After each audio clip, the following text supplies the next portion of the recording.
Hi friends, welcome to EVDM channel. Junior panchayat secretary నియామకాల కోసం ఎదురు చూస్తున్నటువంటి అభ్యర్థులకి అదిరిపోయేటటువంటి గుడ్ న్యూస్.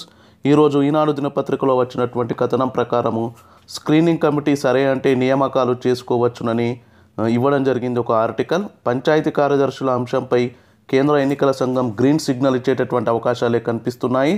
త్వరలో సిఈఓ నుంచి పంచాయతీరాజ్ శాఖకు దస్త్రం చేరేటటువంటి అవకాశాలు ఉన్నాయి. రాష్ట్రంలో జూనియర్ పంచాయతీ కార్యదర్శుల నియామకాలకు మార్గం సుగమమైంది.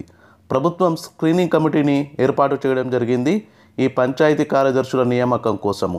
ఓకే, సో ఈ స్క్రీనింగ్ కమిటీ ఓకే అన్న తర్వాత కేంద్ర ఎన్నికల సంఘం కూడా మనకు పర్మిషన్ ఇచ్చేటటువంటి అవకాశాలే కనిపిస్తున్నాయి.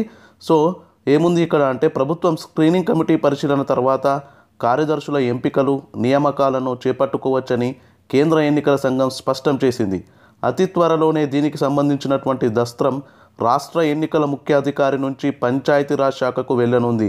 సో దాట్ త్వరలోనే 9,335 జూనియర్ పంచాయతీ కార్యదర్శి కొలువులకు అపాయింట్మెంట్ లెటర్స్ రాబోతున్నాయని చెప్పేందుకు సంతోషంగా ఉంది మనకి.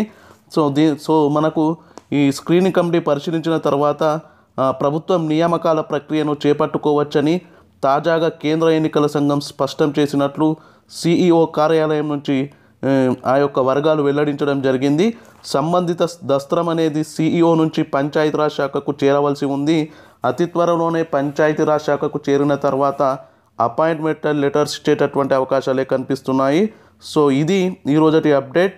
సో వీడియోను షేర్ చేయండి, లైక్ చేయండి, కామెంట్ చేయండి, నా ఛానల్ని సబ్స్క్రైబ్ కూడా చేసుకోండి.